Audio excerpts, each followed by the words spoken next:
Estudando o livro de Mateus, você pode se deparar com o texto que está descrito em Mateus, capítulo 6, versículo 24, onde diz que não podemos servir a Deus e a Mamon.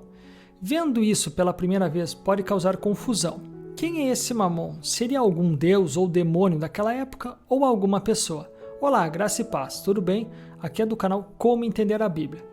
Para compreendermos essa questão, vamos precisar usar um conceito muito importante no estudo da Bíblia, que é a consulta aos originais, nesse caso, aos originais em grego, em que o Novo Testamento foi escrito para compreendermos melhor o significado dessa palavra. Quem é Mamon citado por Jesus na Bíblia? Nesse texto, Jesus está falando a respeito de tesouros e riquezas. Ele está explicando sobre juntar tesouros na terra e juntar tesouros nos céus. Mateus capítulo 6, versículo 19 a 20. Dentro desse contexto, Jesus finaliza sua exposição explicando que ninguém pode servir a dois senhores ao mesmo tempo, ou seja, a Deus e a Mamon. Mateus capítulo 6, versículo 24. Essa fala de Cristo também está registrada pelo evangelista Lucas em Lucas capítulo 16, versículo 13. 2. Essa palavra mamon, que aparece em algumas traduções para o português no grego, é mamonas. Ela significa tesouro, riqueza, mas também pode ser usada como mamon, uma personificação da riqueza.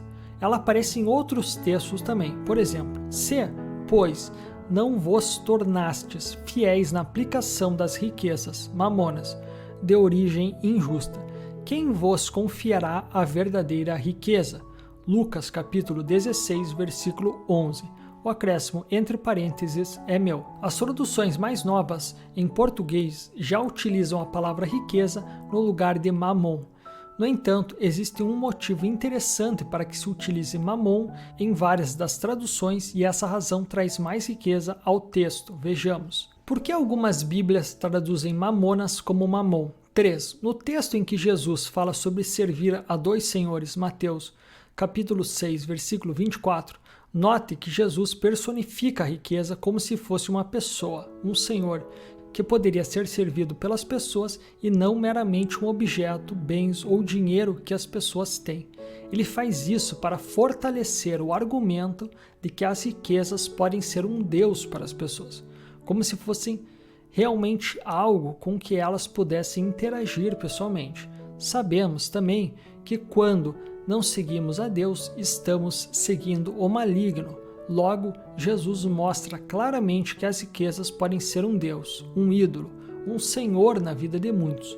Daí, então, a tradução para mamon, como se fosse uma pessoa, e não meramente riquezas materiais. 4. Então, na realidade, mamon não é uma pessoa ou um Deus, mas apenas uma palavra especialmente escolhida pelos autores bíblicos que, inclusive, tem origem aramaica e que tem um forte significado de personificação da riqueza, como se ela fosse alguém.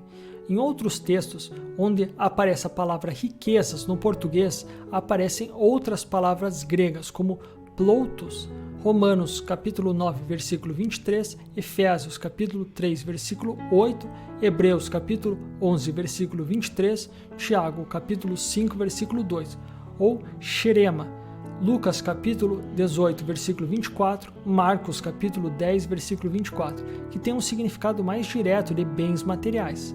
Dessa forma, a palavra traduzida para o português como mamon em algumas Bíblias foi especialmente escolhida pelos autores para passar essa ideia de que a riqueza pode ser um senhor, um Deus, um alguém que as pessoas seguem e que acaba levando-as para longe de Deus.